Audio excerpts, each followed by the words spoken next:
Is intelligence universal? What if, instead of us, another species had evolved to become the dominant intelligent beings on Earth?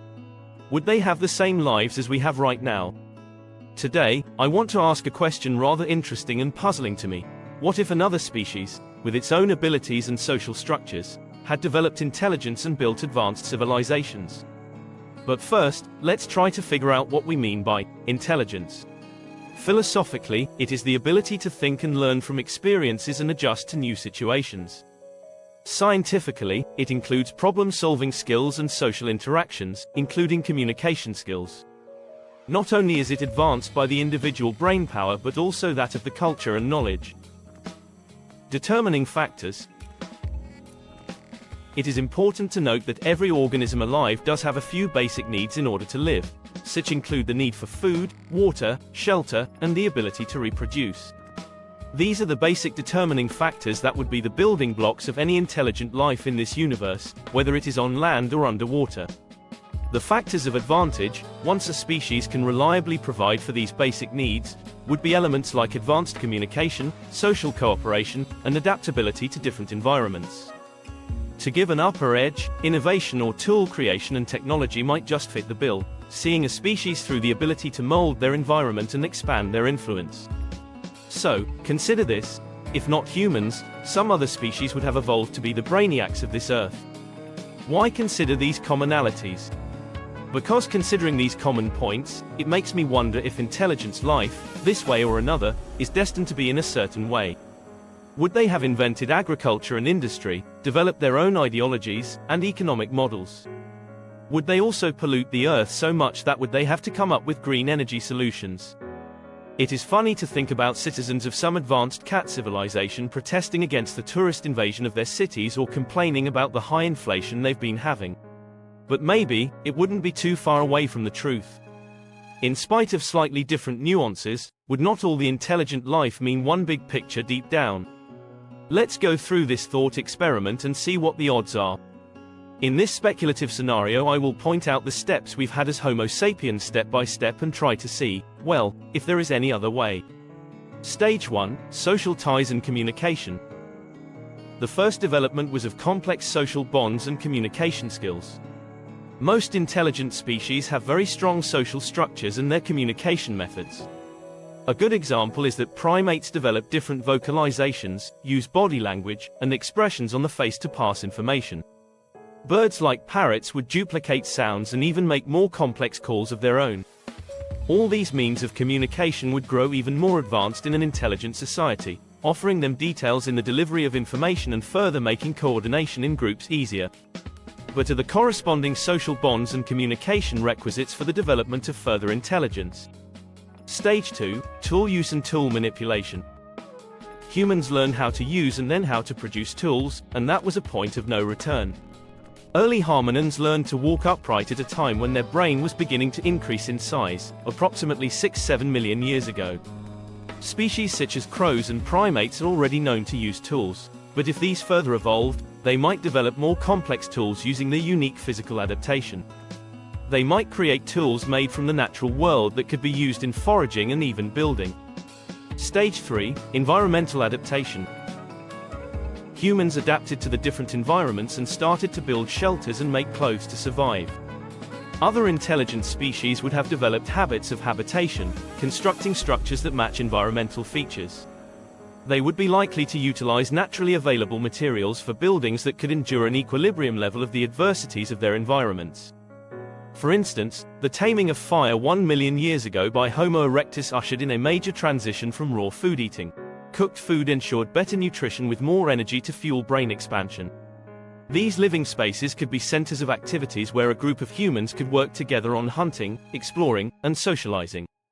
The surroundings would influence the dwelling forms and social structures. Stage 4, Knowledge sharing and learning. A critical aspect of human evolution was the ability to share knowledge and teach each other. Many smart species are social learners, and ways to improve the transfer of knowledge would abound. It might evolve elaborate language using vocalizations, body language, and even some other way to teach foraging techniques, navigation skills, or other cultural practices.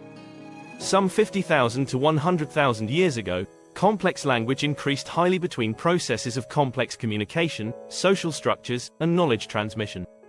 Knowledge would have been passed down from generation to generation, which might have later caused technological and cultural improvement.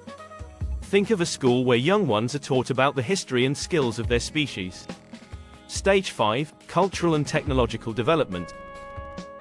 As humans had culture and technology, intelligent other species would too. They might even use the natural environment, nature around them, to create some symphonies of things. Their technology likely was an extension of their natural capabilities, tools and devices that would help to augment their powers. An increase in brain size, particularly in the prefrontal cortex, enabled higher-order cognitive processes such as reasoning, planning and problem-solving. Indeed, cultural traditions include many communal activities, making social bonds stronger.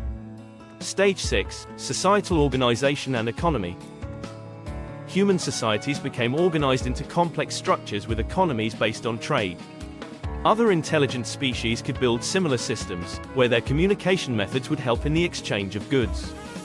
Maybe they would develop economies based on knowledge and resources, using different values of items. Social hierarchies could be created due to skills, experience, and impact that each member made to the group. The people who performed better may have been placed in a higher status. These complex social groups and advanced social environments required further developed social cognition, such as the creation of theory of mind and empathy. Stage 7, industrialization. Just as humans turned into the Industrial Revolution in building factories and machinery, other intelligent species might develop their own form of industrial worksites. They could use natural forces with innovative methods to power their industries. The advent of agriculture around 10,000 years ago led to settled living, population growth, and the rise of complex societies, which again could be followed by alien species. Stage 8, addressing inequality. Other intelligent species will also have to grapple with issues of inequality just like humans. The availability of resources and capability is likely to raise social stratification between the life forms. A very important aspect to consider here is that both within and between species, there is an ongoing race and struggle. It seems that this is what pushes all living beings to go further and become more complex, but also a major cause for violence and inequality, including our own societies. Could another species form a civilization in which the peoples live fairly, without famine and poverty? Well, considering all the information we looked at, there seems to be two broad options. First, a species evolves in an environment which is highly dissimilar and unimaginable to us, such as a planet in a different galaxy. In this scenario, there is hardly struggle between living things, there is somehow always enough resources for everyone and problems are solved through satisfying democratic decisions. Well, that's maybe not impossible but unlikely. Second, life for every living being is a constant struggle. The intelligent beings fight wars, diseases and the daily struggles to stay alive and have better conditions to live in. Which is similar to the scenario we are experiencing right now. But after all, maybe that's what life is. A never-ending flow towards a goal no one is certain of. So, we looked at how intelligence as we know have evolved in stages. But what does this all mean?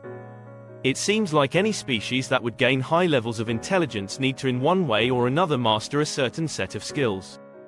What these set of skills have in common is that species need to eventually become less and less dependent on nature, freeing themselves from its mercy as much as possible, which sounds strange because it looks like the force of nature seems to be pushing living beings away from itself.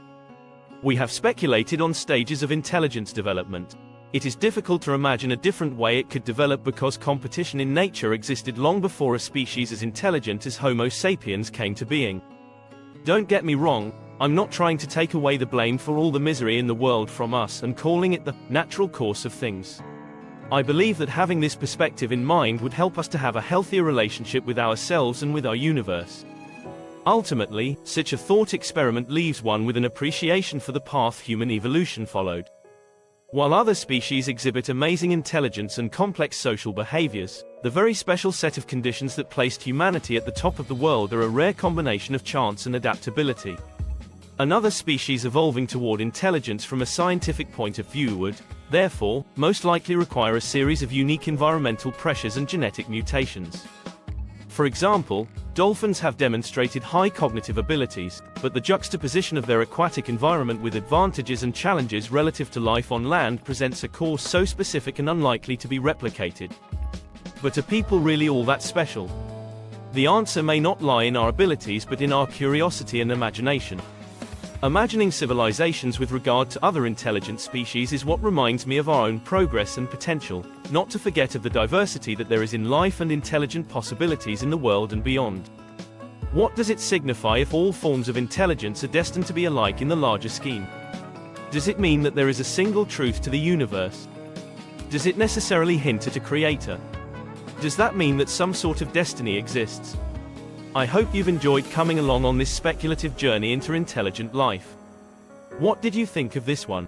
This is the very first video in my channel, so your feedback is highly appreciated. I will be asking many more questions like this, so if you enjoyed the content, please consider giving it a like. Could another species evolve to make such a complex civilization like us? Please post it below in the comments section, and don't forget to subscribe for more thought-provoking questions and explorations.